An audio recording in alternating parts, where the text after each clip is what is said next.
Well, good morning, good afternoon, good evening, depending on where you are in the world and what time of day it is. Welcome to this video. We thought we'd make a video today to demonstrate to you how to use the online fact finder that is about to be or has already been put on your ACES website, and then to see how the data that's obtained via the online fact finder syncs seamlessly into Roto and into what we're calling the Harmonised SOAs, which are only available to ACES subscribers. So we're going to sit through it, we're going to go through it all today, going to show you how the fact finder works, and then show you how you can use that information, port it into an SOA, and get that SOA done as efficiently as possible. Thank you, Adrian. So over here you can see this fact finder that's been put up on one of our advisors' website. Great. And over here you can see that this fact finder is quite comprehensive. It has many sections. But understand that your clients might only want to provide some of the information to start with. So we only made the first 3 sections compulsory. And you can tell by the little red dot to the left of the headings. Let's have a look at the personal details section. Great. And we'll fill it out quickly. Very basic information.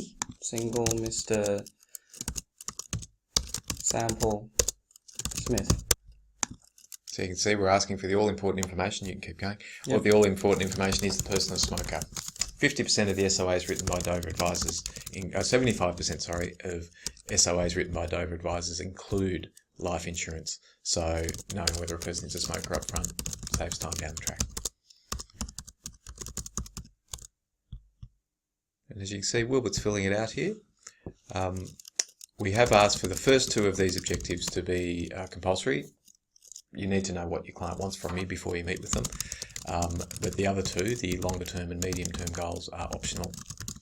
The idea with the online fact finder is that your client can fill it out prior to your first meeting with them or prior to a review meeting with them, because they can also revisit their online fact finder and change any information that needs to be changed. We've already had some really good success with that. One of our advisors from Queensland asked us if we could have the online fact finder put onto his website ASAP, because he had a client who was overseas at the time and wanted to be able to use the internet to port their information to him. We did that, it worked beautifully, and the advisor was then able to conduct a Skype teleconference with the client with all the information already at his fingertips. So over here you can see that I've already filled out all of the compulsory information. I'll skip over to the agreement section, and over here you can see we have a few items here that the client will have to agree to before they submit the information. Great. The key of those is that they need to agree that they've received the financial services guide. So right from the start, the first time you're gathering information from your client, there's an attestation that you have met your compliance obligation to not provide any advice or any service to a person without having previously given them a financial services guide. If we can scroll back up on that page there, Wilbert, you can see it's all very intuitive. Assets and liabilities, guess what? That's where you put your assets and liabilities. Superannuation, that's where you put your superannuation details. Now, one of the main uses that we think that this will be put to is a client will fill it out on their own prior to coming to see you. But of course, this could be filled out by you in the presence of the client using a tablet, using a smartphone. You could just sit with that on your lap, be putting the information in. So whilst it's designed to be used by the client on their own, obviously it can be used by the client in your presence. Okay, so I'll go ahead and submit this form. Great, please do. Okay, and you as the advisor, you'll receive an email notification telling you that Sample Smith has submitted an online fact finder, and here's a link for you to access the information. What you do is click on that link and it'll bring you right to this screen here. Very blue and nice and refreshing. Well done, Wilbert. Yeah, thank you very much. So over here, you can see that the same information is presented here in the exact same layout for consistency, so you can quickly locate the information here. And for the information that the client haven't provided, what you can do is you can go ahead and click edit. Great. And then insert the information as if you were the client, or when you have the client sitting right next to you and you're assisting the client to input this information. And that can be an important thing to be saying to your client if you're inviting them to use the online fact finder, to put in the information they have. If there's anything they don't have, still proceed and submit so that they've given you the information that they do have. I know I personally love to have at least some client information before I meet with a person, because my mind's already ticking over as to perhaps the unexpected elements of financial advice that they might not be expecting me to provide, but that I want to be thinking about beforehand. That can be things like, there's a home loan and there's some cash, can we get a mortgage offset account happening, those sorts of things. So the client might be saying, I'm going to come to you for superannuation advice, but by giving you all that other information, all the value adds that might become apparent to you are clear before you meet with them. Yep. So over here, we'll add the client's home asset very quickly. Truck, BlackRock, 3193. Value of the home will make it 1 million. Which is a bargain for that address, yes. But that's okay. 50% of it. And we have net value here automatically calculated for you.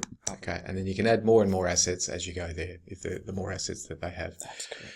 Please remember, Dover prefers that personal chattels like cars and furniture and those sorts of things aren't included as assets unless there's a compelling reason for them to be included, if it's a collector's item, something along those lines. Now, we know some advisors like to include those, and that's something you can speak with the compliance team about, but as a starting proposition, we're talking about things that could realise value in the event that the person needed to realise value. Thank you. Okay, we'll go ahead and update this information. And the home details should now be recorded. If we just go and check quickly. Here we go. There we are. Okay.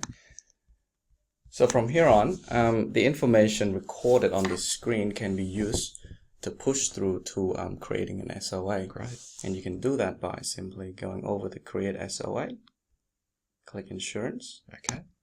The information will then be transferred onto your Rodo screen, which you should be very familiar with by now. We hope you are, and if you're not, give us a call, but you should be, because it really, really takes all the work out of preparing an SOA. Yeah. So if you have a look at your client's detail, you can see that the first name, last name, all the basic detail that we input before are all here, pre-filled for you. All you have to do then is go over to the recommendation section. Great. You do your research, put in your recommendation, and then you can generate an SOA. So that's all you have to do. Having met the client, you've decided what the advice is. You go and you obtain your quotes, choose the preferred insurance, get it agreed with them, click a button, and an SOA is drafted for you. An SOA is written for you. It's not drafted, this one. It's written for you. Yeah. Yes. Fantastic. Yes. Okay. So you can see how a number of things are happening here. One is that we're cutting out human error. The more times you have to move data, humans being humans, you're building in an error rate. So by not having to move data, the client puts it in at the start of the process, and that same data finds its way into the SOA. Because we haven't had to change the data, we've cut out that human error element. Okay, and say you've created the SOA for the client. The client's accepted the statement of advice, and half a year or a year later, they want to come in for a review. Great. And you want to send them the online form for them to update their information. Okay. That can be very easily done by going to click on this second button that says Send to Smith. Smith's his first name, by the way. There you go. And what that does is it gives you a link. Great. It's a one-off link that you can copy and paste into your email and just type your message as per usual, telling the client that this link is a one-off, click on it and update your information. Once they've clicked on this link will then become disabled. No one else can use this link. Okay, so This it's is a for one security use? purpose. That's use? right. That's Okay. right. Good. Yep. For security, that's great. And if you're familiar with how to do hyperlinking in an email, you don't actually have to have all those words and letters. You'd have as a hyperlink saying, please click here, hyperlinked with that address. So, good. Okay. Now, what about harmonised SOAs, Wilbert? Oh, yes. That's a very, very good question. Okay. Now, before we jump right into Harmonized SOA, I'd like to show this new screen. It's called Client. So the purpose of this screen is to show you a list of the clients that you have, or the list of clients who have submitted the online fact finder through your website. And can I just point out, so this is within Roto. So if you just That's log into correct. Roto through your advisor portal, all this information is there for you. Yes. Great. Yes. So we'll go ahead and jump into samples, Smith sample again. Yes. And we'll have a look at the Harmonized SOA. So same method, go to create SOA and you'll see a button here that says Harmonized SOA. It's for AC subscribers only. Yes, this is exclusive to you. Yes. So we'll go ahead and click that. So here we go. Very similar screen to Roto SOA generation.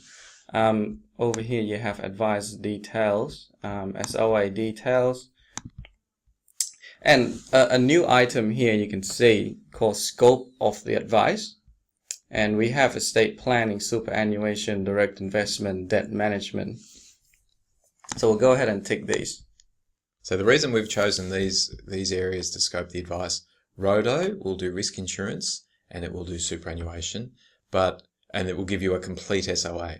So that's what Roto will provide. The Harmonised SOA project looks at these other very common elements of financial planning. Won't give you the final SOA, it'll give you a late stage draft in the same format as Roto, so that you only need to go in and change some small identifying details. We thought this is the most efficient way to give you a suite of harmonized. They all look the same, they're all consistent, they've all got your livery on them, your logo, your name, all those sorts of things. Harmonized SOAs, this is the most efficient way for us to deliver that. Saves you heaps of time in terms of writing up SOAs. Okay, so pretty much same idea.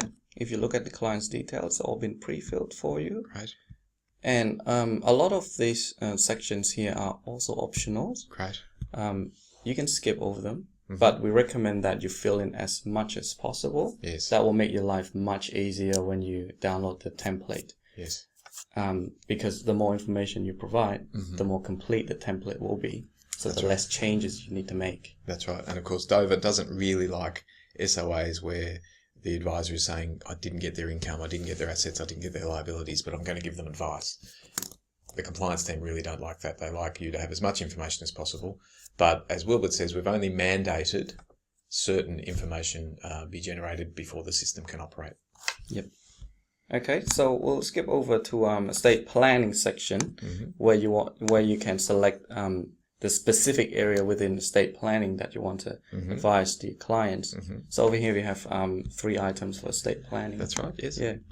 We'll go ahead and select the second one. And then you might want to pick wills and powers of attorney There we if you're go. going to give them paying to the estate. That's right. That's right. Same for superannuation. We have a much wider range under superannuation. Yes. What do you think we should tick here? Well, given we're doing binding death benefit, let's just roll over super. There we go. Okay. There we go. Let's just keep it at that. Nice and simple. Simple. But you can see I can count almost 20 options there. Okay, we'll go ahead and click create template. So we're creating a template here. We're not creating the SOA, we're creating a template. Yep. We'll go ahead and have a look at the actual template. So you can see there that the thing that immediately links out is the areas that are highlighted in yellow. That's where you can insert information if you want to.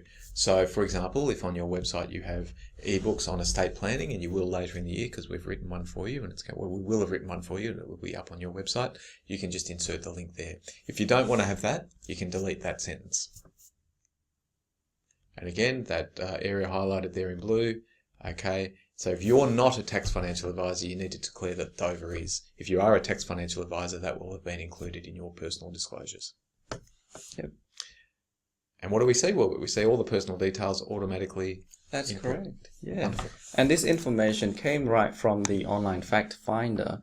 You can see that you don't even need to input this yourself, and information just flow right in. So that means that most of the SOA template will have been pre-filled for you by the time you download it. Yeah. And all you have to look for are the yellow highlighted areas the blue highlighted areas. That's right. Yeah. Yeah. And you can see here we've highlighted some areas in yellow. This will vary according to whether your client is a single person or a couple. You're talking about plurals there. The costs for providing the wills, you need to input that in. That's up to you. That's at your discretion. And this includes all payments to the lawyer who prepares the wills.